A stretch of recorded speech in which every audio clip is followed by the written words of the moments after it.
Hello student, good morning. आज मैं आप लोग को वॉइस का फर्स्ट टेंस से स्टार्ट कर रहा हूँ। आप लोग थोड़ा ध्यान समझिएगा। टॉपिक वॉइस ही है। वॉइस का फर्स्ट टेंस जो होता है प्रेजेंट इंडेफिनिट टेंस का अफर्मेटिव सेंटेंस इन वॉइस। देखिए, आज मैं आप लोग को पहला बता रहा हूँ प्रेजेंट इंडेफिनिट टेंस का अफर्मेटिव सेंटेंस इन वॉइस, मतलब अफर्मेटिव सेंटेंस वॉइस पर आ रहा हूँ। क्योंकि वॉइस कोई भी रूल्स हो, 12 टेंस अगर होता है, एक टेंस से 5 रूल होता है, 5-6 रूल होता है, तो मैं 5-6 रूल भी आपको बारी बारी समझाऊंगा। आप लोग ध्यान देखिएगा। तो इसका जब हम वॉइस बनाए, सबसे पहले इसके रूल्स को हम जानते हैं। ये पहला रूल फर्स्ट है अफर्मेटिव सेंटेंस का। तो इसका एक्टिव वॉइस का जो सूत्र होता है, एक्टिव वॉइस, इसका सूत्र होता है सब्जेक्ट प्लस वर्ब 1 या verb 5 plus object plus other. ये अदर में इस टाइप का आपको वाक्य रहेगा, ठीक है। जब आप पैसिव वॉइस बनाइएगा,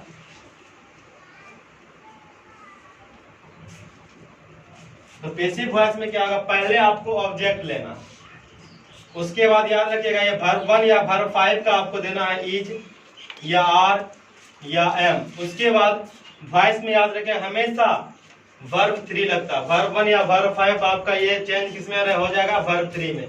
उसके बाद दूसरा ऑब्जेक्ट रहेगा, उसको सेम उतारना है, प्लस अदर लिखना है, और अदर के बाद कुछ नहीं तो बाय अपने मन से सब्जेक्ट लिखना है। याद रखना, 2 ऑब्जेक्ट में आप कोई भी ऑब्जेक्ट पहले ले सकते हैं। तो जो ऑब्जेक्ट पहला लीजिएगा, दूसरा ऑब्जेक्ट आप सेम उसको उतार लीजिएगा, ठीक है। जैसे देखिए, हम उदाहरण आपको बताते हैं। लिखा रहेगा I give U A pen at this door. ये आपका एक्टिव वॉइस है। तो एक्टिव वॉइस का ये सूत्र है। आप देखिए, अगर कहिएगा सर इसके अनुकूल वाक्य कैसे वाक्य, देखिए आपका ये आई हो गया सब्जेक्ट, गिव हो गया आपका वर्ब 1, ये, और उसके ऑब्जेक्ट में आपका यू हो गया पहला ऑब्जेक्ट, ये पेन दूसरा ऑब्जेक्ट हो गया, उसके बाद अदर में आपका हो गया एट दिस डोर। इस सूत्र के मुताबिक बन गया। मतलब मैं तुम्हें इस दरवाजे पर कलम देता हूँ। ये पहला वाक्य। जब आप इसको बनाइएगा, तो मैंने बताया अगर वाक्य में 2 ऑब्जेक्ट हो, तो कोई भी ऑब्जेक्ट लेके आप ऐसे वॉइस बना सकते हैं। तो पहला ऑब्जेक्ट इससे मान लीजिए, अगर जिस स्टूडेंट को नहीं पता हो, पहला टेंस में याद रखना कि 3 नंबर जानिएगा कि 1 2 3 नंबर में जो होगा उसको आप 1 नंबर लीजिएगा। अगर जिसको ऑब्जेक्ट पहचानने के लिए नहीं आता, उसके लिए अगर जो ऑब्जेक्ट पहचानने की ऑब्जेक्ट है, तो आप ऑब्जेक्ट आसानी से ऐसे बना सकते बिना नंबरिंग का। तो याद रखिए 1 2 3 में जो रहेगा उसको 1 नंबर लीजिएगा। अब यू के साथ देखना है इज और आर या एम में क्या लगेगा। यू तो मेरा फुल डल है, यू के साथ इज आर में क्या लगेगा, आर लगेगा ना। हम यहाँ पे क्या देंगे, पहले यू ले लेंगे, उसके बाद अपने मन से यहाँ पे आर देंगे। उसके बाद देखिए 2 नंबर अपने मन से हो गया। 3 नंबर में क्या है, वर्ब है। तो वर्ब आपका यही 1 नंबर के जस्ट पहले वाला जो है वो आपका वर्ब कहलाएगा। उसी वर्ब को आपको तोड़ना है वर्ब 3 में। गिवन है, गिव है, यह क्या आ जाएगा, गिवन। उसके बाद 4 नंबर में ए पेन बच गया ना, ए पेन लिख देंगे। उसके बाद एट दिस डोर बच गया, तो सेम इसको जैसा वाक्य रहेगा सेम टू सेम उसको लिख देंगे एट दिस डोर। कुछ नहीं बचा तो हम कुछ नहीं तो क्या देंगे, बाय। उसके बाद सब्जेक्ट में आई है, ये बाय आपका क्या आ गया 6 नंबर। 7 नंबर ये हो जाएगा आई का मी। ये आपका हो गया पैसिव वॉइस। क्या कोई दिक्कत नहीं ना। एक और आपको उदाहरण देते हैं। दूसरा लिखा रहेगा she loves me in this village. ये आपका एक्टिव वॉइस है। जब आप इसको बनाइएगा, देखिए इसी प्रकार 3 नंबर की मी, 1 2 3 में ऑब्जेक्ट है ना आपका मी। तो मी का उल्टा क्या लीजिएगा आप, आई। अब आई के साथ इजारा में क्या लीजिएगा, एम ना। तो आप यहाँ क्या लीजिए, एम अपने मन से। फिर 3 नंबर देखिए, यहाँ 1 नंबर के पहले वाला लिए, यहाँ भी 3 नंबर 1 नंबर के पहले वाला क्या है, लव। तो लव का तीसरा क्या आ जाएगा, लव। उसके बाद देखिए अदर में जो बचा उसको सेम उतार। अदर में आपका क्या है, इन दिस विलेज, इसको भी क्या करेंगे, सेम लिखेंगे। इन दिस विलेज कुछ नहीं है तो क्या देंगे हम, बाय। उसके बाद देखिए ये शुरू वाला सब्जेक्ट जो है ऑब्जेक्ट बदलता है ना, सी का क्या आ जाएगा यहाँ पे हर, ये क्या बन गया आपका पैसिव वॉइस। ये आपका क्या है अफर्मेटिव सेंटेंस का, ठीक है। अब मैं आपको इसी का दूसरा रूल बता रहा हूं। फिर लिखते हैं प्रेजेंट इंडेफिनिट टेंस का नेगेटिव सेंटेंस इन वॉइस। अब ये अफर्मेटिव में था पहला, अफर्मेटिव उसको बोलते हैं जिसमें एक नेगेटिव और इंट्रोगेटिव नहीं होता, सिंपल होता है, उसको अफर्मेटिव बोला जाता है। अब ये नेगेटिव सेंटेंस किसको बोलते हैं, एक नकारात्मक शब्द को बोला जाता है जिसमें नॉट लगा रहता है वाक्य में, उसको नेगेटिव बोलेंगे। तो ये आपका रूल दूसरा है। कौन सा रूल है ये आपका, इसका एक्टिव वॉइस का सूत्र होता है सब्जेक्ट प्लस डज या do plus not plus verb one plus object plus other. Other मतलब क्या, अन्य स्थान हो, जो भी हो। जब हम आपका इसका पैसिव वॉइस बनाएंगे क्या जगह पहले ऑब्जेक्ट लिखेंगे, इस डज और डू के बदला में हम क्या लिखेंगे, इज या आर या एम लिखेंगे, याद रखिएगा इज या आर या एम। और ये डज डू का याद रखिएगा रिमूव हो जाता है, मतलब हट जाता है, ठीक है, इजारा नहीं देना है। अब फिर उसी के बाद नॉट है तो हम क्या देंगे, नॉट वर्ब वन का क्या देंगे, वर्ब थ्री।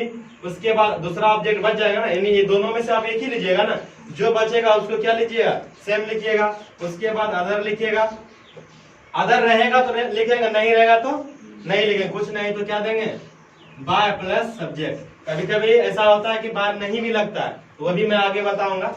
तो ये हो गया। आप जैसे इसका अगर एग्जाम्पल ले लें, लिखा रहेगा कि Meena does not eat a mango, या इसको और बड़ा कर कीजिएगा, स्थान दीजिए, दे दीजिए इन दिस हाउस। अब देखिए एक्टिव वॉइस हो गया आपका, मतलब क्या, मीना इस घर में आम नहीं खाती है, इसका ये हिंदी हुआ। जब आप इसको बनाइएगा तो याद रखिए नॉट तो आप बात में पकड़ सकते हैं, नॉट कहाँ पे, नॉट के आगे दो नंबर गिनिएगा, एक दो, क्या है आपका ए मैंगो, यही आपका ऑब्जेक्ट। नॉट के आगे दो नंबर क्या, तो आप इसको एक नंबर लीजिए, ए मैंगो आप पहले लीजिएगा ना, ए मैंगो। आप ए मैंगो के अनुसार इज आर में क्या दीजिएगा, कोई तो एक को निकालना होगा वर्ब आपको। तो ये सिंगुलर सब्जेक्ट है, याद रखिए कोई भी सिंगुलर सब्जेक्ट हो सब के साथ क्या लगता है, इज लगता है, और प्लूरल सब्जेक्ट सब क्या लगता है, आर लगता है, बाकी तो एक साथ एम लगता ही है। तो यहाँ पे मैंगो के साथ क्या होगा, इज। अब इज किसका हुआ, इसी डज का हुआ, इज नॉट, मतलब इसी का हो गया दो नंबर, मतलब एक नंबर ये, दो नंबर ये, इज नॉट हो गया। याद हम बता दिए कि डज और डू का क्या होता है, रिमूव हो जाता है, इज नॉट। अब तीसरा नंबर में क्या करना है, इसी नॉट के आगे जो आपका वर्ब है उसी को लेना, इट है, इस इट का तीसरा रूप क्या आ जाएगा, इटेन होगा ना, इटेन। उसके बाद यहाँ पे देखिए चौथा नंबर में अदर बचा है, इन दिस हाउस, यहाँ पे हम क्या देंगे, इन दिस हाउस। कुछ नहीं तो क्या लिखेंगे, बाय, मीना है तो मीना। अगर आप नाम नहीं भी लिखेगा तो बाय में चलेगा, ये आपका क्या बन गया, पैसिव वॉइस। तो इस तरह से क्या है कि आप कोई भी वॉइस का बना सकते हैं। अगर आप ये रूल समझ गए तो किताब सब में वॉइस का एक एक्सरसाइज दिया रहेगा जिसमें आप बना सकते हैं, ठीक है। थोड़ा देर के लिए क्लोज करो। देखिए अब मैं आगे का रूल बता रहा हूँ, प्रेजेंट इंडेफिनिट टेंस का इंट्रोगेटिव सेंटेंस इन वॉइस, यानी कि नेगेटिव अफर्मेटिव बता चुका हूँ। अब ये इंट्रोगेटिव सेंटेंस क्या है इसके बारे में बता। इंट्रोगेटिव सेंटेंस क्या था, जो एक प्रश्नवाचक का चिन्ह बताता है। तो ये रूल आपका तीसरा है, इसका एक्टिव वॉइस होता है डज कमा do plus subject plus verb one plus object plus other. जब आप पैसिव वॉइस बनाइएगा तो इसका सूत्र होता है इसी डज डू के बदला में इज या आर या एम दीजिएगा। उसके बाद दोनों ऑब्जेक्ट में आप कोई ऑब्जेक्ट ले सकते हैं, वर्ब वन का क्या दीजिएगा, वर्ब थ्री कन्वर्ट कीजिएगा, उसके बाद ऑब्जेक्ट प्लस अदर को सेम उतारिएगा, ये क्या उतरेगा, सेम उतरेगा, ठीक है। उसके कुछ नहीं तो बाय प्लस सॉरी ये सब्जेक्ट शुरू में लास्ट में होगा। और यहाँ वैसे हम लिख दिए डज या डू का आप रिमूव कर दिए, रिमूव मतलब होता है हटना, मतलब डज या डू हट जाता है वाक्य, उसी के बदला में आप इज या आर या एम देते हैं। जैसे अगर हम देखते हैं वाक्य, लिखते हैं कि does does she help me in your village. Active voice इस प्रकार का वाक्य मिल जाए, does she help me in your village. आप देखिए आपका ऑब्जेक्ट क्या है, मी है ना। ऐसे अगर ऑब्जेक्ट नहीं समझते तो याद रखिएगा 4 नंबर गिनिए शुरू से, 1 2 3 और 4। चौथा नंबर में आपका क्या कहलाएगा, ऑब्जेक्ट, समझ गए ना। लेकिन अगर यहाँ अगर सब्जेक्ट में राम और श्याम हो तो उसको 1 ही नंबर गिनिएगा, ठीक है। तो चौथा नंबर मी है। तो अब मी का उल्टा क्या होता है, नॉमिनेटिव केस बताए थे, ये ऑब्जेक्टिव केस है। मी का नॉमिनेटिव केस क्या होता है, आई। तो अब आई के साथ देखना, ये डज का तो कुछ नहीं होता, ये तो रिमूव हो जाता है। तो आई के साथ इज आर एम में क्या लगेगा, एम। ये आप यहाँ क्या दीजिएगा, एम, तब क्या हो गया आई, ठीक है। तो ये हो गया क्या आपका, मतलब दूसरा नंबर, 1 नंबर तो अपने मन से उतर गया। 3 नंबर में क्या कीजिएगा, आपका यही इससे पहले वाला आपका वर्ब होता है। 3 नंबर हेल्प का क्या आ जाएगा, हेल्प्ड होगा ना। अदर में आपका क्या बचा है, इन दिस विलेज, ये 4 नंबर सेम उतार दीजिए, सॉरी हाँ, in your village, in your village. कुछ नहीं बचा तो बाय दीजिए, सी का क्या आ जाएगा आपका हर। ये आपका क्या बन गया, पैसिव वॉइस। इसी प्रकार से कोई भी बात बना सकते हैं। अगर आप एक उदाहरण और लेना चाहते हैं तो ले लीजिए एक उदाहरण और। लिखा रहेगा do they beat, do they beat BAT, beat him in the class. ये एक्टिव वॉइस का हो गया।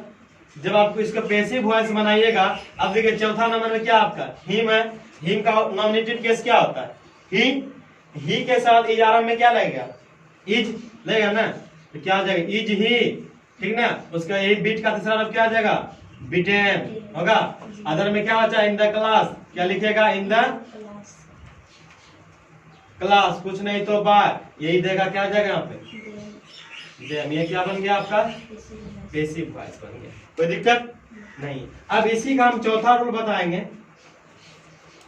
चौथा रूल होता है प्रेजेंट इंडेफिनिट टेंस का आई प्लस एन, समझिएगा, इंट्रोगेटिव प्लस नेगेटिव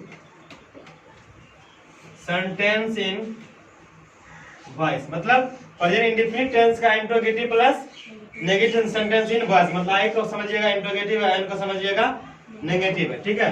तो ये आपका रूल चौथा कहलाता है। कौन सा रूल कहलाता है, चौथा। इसका एक्टिव सूत्र होता है does do plus subject plus not plus verb 1 plus object plus other. Other हो गया। जब आपका इसका पैसिव वॉइस बनाइएगा तो क्या आ जाएगा, वही इज या आर या एम प्लस ऑब्जेक्ट पहला आ जाएगा, उसके बाद नॉट आ जाएगा, वर्ब 1 का वर्ब 3 हो जाएगा, अदर होगा, उसके ऑब्जेक्ट के बाद अदर उतारेंगे। कुछ नहीं तो बाद शुरू का सब्जेक्ट को हम लास्ट में लिखेंगे, ठीक है। आप देखिए जैसे हम अगर लिखेंगे, जैसे में डू यू नॉट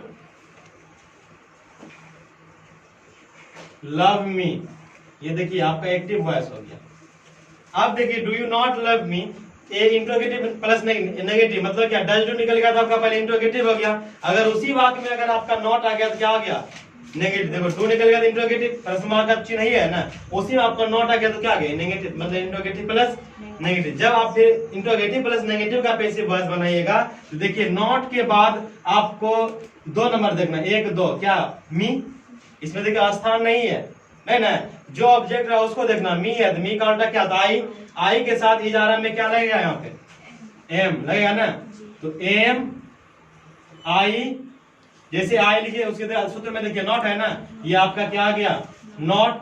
अब वर्ब 3 है तो लव का तीसरा लव क्या आ जाएगा, लव। अब स्थान नहीं है, रहता तो उतारते, नहीं है तो नहीं उतारेंगे, नहीं है तो कुछ नहीं तो क्या उतारेंगे, बाय। कुछ यहाँ सब्जेक्ट में क्या यू, यहाँ भी क्या उतारेंगे, यू। ये आपका पैसिव वॉइस बन। और ले लेते हैं उदाहरण, जैसे डज सी नॉट फीड, अब double ED, feed them in this house. अगर इसका हिंदी आप देखिएगा, क्या वह इस घर में उन लोगों को नहीं खिलाती है, क्या उन लोगों को नहीं खिलाती है। हिंदी अगर इसका आप पैसिव बनाइए तो देखिए नॉट क्या दो नंबर, एक दो देम है, देम का आपका नॉमिनेटिव केस क्या होगा, दे, टी होगा ना। तो दे तो प्लूरल होता है, प्लूरल के साथ इजारा में क्या लगेगा, आर लगे, आर लगेगा ना, आर होगा, फिर देम का क्या आ जाएगा, दे होगा ना। फिर नॉट है तो सूत्र में नॉट उतारिए आप, फीड का तीसरा वर्ब 3 है ना, तो वर्ब 3 फीड का तीसरा क्या आता है, फेड, ठीक है। उसके बाद इन दिस हाउस है, आप उतार दीजिए इन दिस